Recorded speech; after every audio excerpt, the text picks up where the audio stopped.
Premier, a very busy legislative session that ended yesterday and razor focused on increasing the housing supply in the province.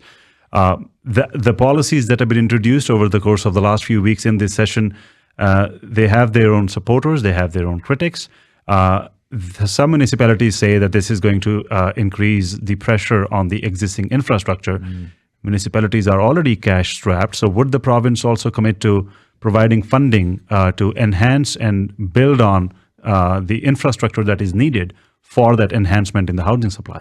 Great question. So we just finished sitting in Victoria. I'm glad to be home back in the community and here at Connect. We had 5 different housing bills that passed during the session. And you're right, they're all focused on everything from the short-term rental restrictions to open up housing right away to being able to build higher density housing near transit stations, SkyTrain, Rapid Bus, so that people who use transit can afford to live close to transit. The one that I think there's been the most discussion about is allowing people to build more than one unit on a single family lot. And the challenge that we have is we have good infrastructure in many of these neighborhoods. And when you look at some of the older neighborhoods in the Lower Mainland, you don't see kids there anymore. The schools, there's not as many people in them. The community centers aren't as used. You don't see kids out trick-or-treating, that kind of thing. And so we have underused infrastructure. But there are fast-growing communities like Surrey that need additional schools, hospitals, pipes, and so on. So we've provided $1 billion already to local governments through a Growing Communities Fund to respond to some of those growth pressures. For communities like Surrey, you see us do the Surrey-Langley SkyTrain. You see us do the new hospital. I think we're somewhere in the neighborhood of 11,000 new student spaces, still needing to do more. So we have to allocate the infrastructure according to where the growth is. Communities like Surrey. What does it tell you about the way we are planning our infrastructure? Because, we are always in this mode of playing catch up. Whether it is our healthcare facilities, although the new hospital is being built, we know that even with the new hospital, the services would be still inadequate for the ever-growing population. With all the new schools that have been constructed by the NDP government and the student spaces being added, we still know that that's not enough. Are we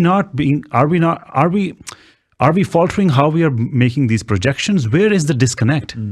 So this is a great question. So any parent, they're sending their kid to school. They want to know that there's a space in the local school and it's going to be a good quality place for their kid to learn. And so when you're talking about south of Fraser, Surrey in particular, I don't know how it's possible, but in the last 3 years of the BC Liberal government, they didn't build a single school. I don't know how you make that decision. We've been in power for 5 years. We built 6 new schools. We've got 10 new additions and more to come. And we're playing catch up, you're right, because there wasn't enough investment south of Fraser. You could talk about schools or hospitals where the land was sold instead of the hospital being built. We're reversing that, and we're building a new medical school, new hospital, expansion at Surrey Memorial Hospital, but in terms of planning for schools, the problem has been that you have to have the community built out before the school board's able to buy the land and do the school. We're flipping that. We're saying we know where the growth is going to be. We can see, everyone can see where the growth is in the valley, for example. So we're giving school boards additional money to buy land in advance, even before the homes are built, so that we can try to get ahead of this. The growth has been so fast in communities like Langley and Surrey. We had 150,000 people to our province last year that we are just racing to keep up. But we're now putting the pieces in place so we're able to get ahead of the growth. Premier, do you think that in Canada overall, we're getting into this situation where there are a lot of jurisdictional squabbles? You mentioned 150,000 people that got added to the province last year. A lot of those came as new immigrants. Now, immigration, those targets and numbers are decided by the federal government. There is that jurisdictional issue that, those people come into the provinces and then the provinces say, we need funding and other supports based on the number of new people coming into our provinces. The province is now also trying to push forward the housing supply, is now bigfooting the municipalities with all the changes to the housing legislation. So are we getting into this situation where Canada is headed towards this era of jurisdictional squabbles, and there's a lot of finger pointing going on? How can we solve that? Does there need to be more of a synergy between various levels of governments? Yeah, I think that's a great question. So for the average British Columbian, the last thing they want to hear when they're looking for healthcare or a school for their kid or a home to live in is somebody pointing the finger at some other level of government. It's not our fault, blah, blah, blah, or these guys they just want to see action on it. And so for our part at the provincial government, we passed 5 housing bills in the session, and we're taking responsibility, and we're going to make sure that the housing is there. Now we're going to put pressure on the federal government, and we're going to put pressure on the municipal governments, and they put pressure on us too. We've reduced our permit times by 30% for new homes at the provincial government level, and we've got more work to do for ourselves as well. But their local governments are like, yeah, this is fantastic. Bring it on. This is important. This is necessary work, and we want to work with you. And there's some local governments who, frankly, just don't want any more housing, and that's just not an option in our province. And so it's hard to avoid those disputes. But at the end of the day, we're just focused on delivering for British Columbians and trying to avoid wherever we can the political fights. Talking of political fights and political fights with the municipalities, there is one which has been ongoing with the city of Surrey, especially with the police transition. And the mayor now says that, with this expensive police force, she's calling it the NDP police.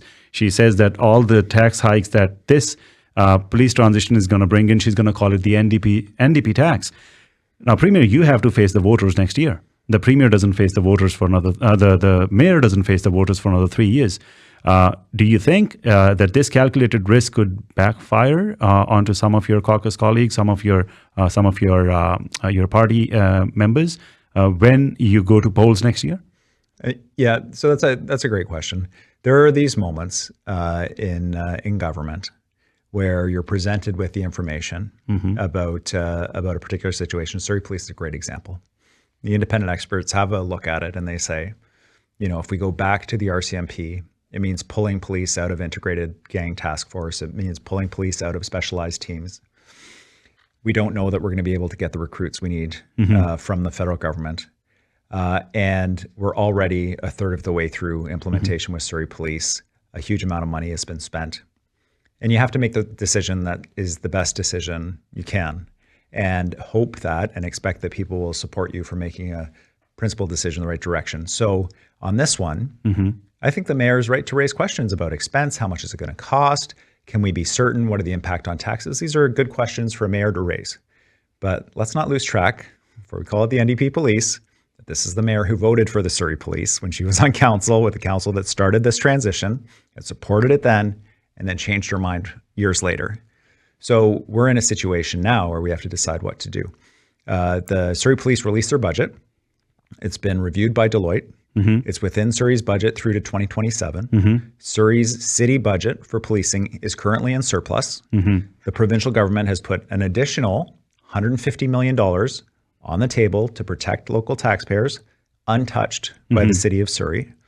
And so when you put these things together, I think she's right to ask the questions, but it's important to be frank with the people of Surrey about the fact that there's $150 million available that hasn't been touched, that the budget that has gone forward from the Surrey Police Service is within the projections of the city of Surrey, and that we're going to make sure of 2 things at our level. One is that taxpayers are protected, because you're right, it's hard to get elected if you're putting huge additional costs on people. The second is, especially in these times, the second is making sure that people get a response when they call 911, which is what this whole thing's about. When you call 911 in crisis, and that we move on from this. My God, Surrey has so many issues. There's so many things we have to work with the city on, and I want to work with the mayor on housing, on healthcare, on transit, transportation, and we have to be able to find a way to move past this. Premier, another thing which has caught the headlines lately is the extortion calls that some of the members in the community have been receiving. And those extortion calls are allegedly from overseas, and they're demanding ransom money as an advance payment in protection for future violence. Have you heard anything more about it? What's being done? What can you tell people to put them at ease in this situation? Yes, I've been in contact with the Minister of Public Safety, Mike Farnworth, about this. And he's issued a statement about this. And what we're really asking for is any businesses that have faced these kinds of threats, the police are saying, look, we know these things are happening, but the businesses are very reluctant to come forward. It's so important for the businesses to call police, share the information.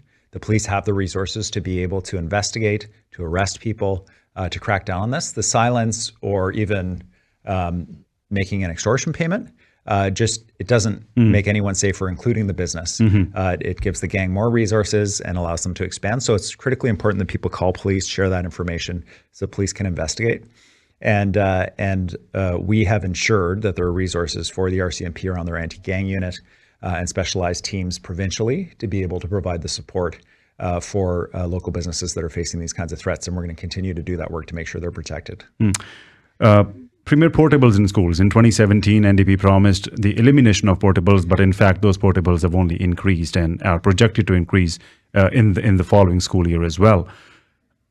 What can be done? Increasing the number of school spaces and making sure that kids are going to school get the facilities that they deserve and that they need to learn properly. Because right now, especially the Surrey School District is falling way behind on that.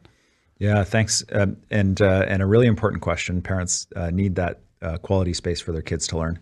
So it's hard to imagine, that we have been able to support, fund, build 10,000 plus spaces for students in Surrey and still have the portables that we have in Surrey. That's a sign of the growth that has happened here. We set a record last year, we set a record the year before, and Surrey's growth has been unbelievable. And so we're doing things like the expansion work that we're doing on schools, 10 different schools getting expansions. These are expansions of the schools that are done in a way that we'll be able to open them very quickly on existing school grounds so that students are able to get those spaces. So being creative with the local school board to deliver that. I know they've put a survey out to parents, and one of the options they put forward is hybrid learning or like kids learning from home. I have to say, for all of us who went through the pandemic when kids were trying to learn from home, it doesn't work. It's not good for kids. It's not good for parents. Yep. That's not going to happen. But we're going to work with the school board and make sure that we find good ways to move forward and support kids in this unbelievable growth we're seeing, including all the additional school spaces we have to build. Premier, another thing in schools, and this is about a very controversial issue which has been brewing for the last little while, the SOGI program. We can't even imagine for the kids who need that support, what they go through. So the question is not about the importance of it, but there are some community members who feel that their genuine concerns are not being heard. Yes, there is a lot of misinformation and disinformation going on about this, which needs to be dispelled. But what about the concerns of those parents who feel that they're not being heard in all this noise and their questions are not being answered? I recently had an opportunity to speak to a parent whose child is going through such a transition. And she said that, I have no problem with it. My only ask is that the system needs to slow down a bit, that the system needs to challenge the thought of the child when they say that they want to change their pronouns. And she feels that right now there is no scope of that within the way things are structured. What would you like to say to that, Premier? Yeah, I think, if there's one thing that people share in common, which we need to start from a place of, which is ensuring that kids are safe at school and that they're in safe learning environments. And any parent that has anxiety about that, they've heard something online, especially, and this is especially hard for new arrival parents, maybe they have limited language skills. So if there's someone in your life that that's like this, you can support. But the key person, the key resource is the teacher. Go to the teacher, talk to the teacher. What happens in the classroom?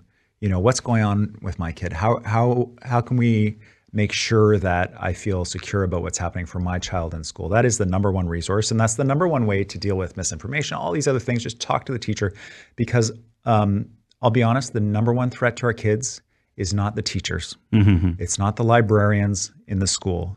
We saw a child in Prince George last week. I talked to his dad yesterday, who was on Snapchat on his phone. And in a 12-hour period from when he was first contacted by a stranger to the end of his life, when he took his own life because he was being extorted for information that he had shared over the phone by this person. Yeah. It was 12 hours. The parents didn't have a chance. And so let's talk about what the real threats are to kids.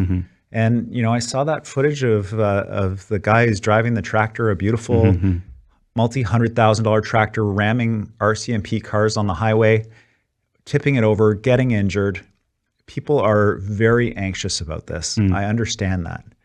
But the real threats to our kids are not the teachers. And I encourage parents, just go talk to that teacher and check in and make sure you feel comfortable with what's happening. Premier, I know we're up against the clock here, but I do want to, first of all, thank you for taking the time to come into the studio and talk to us.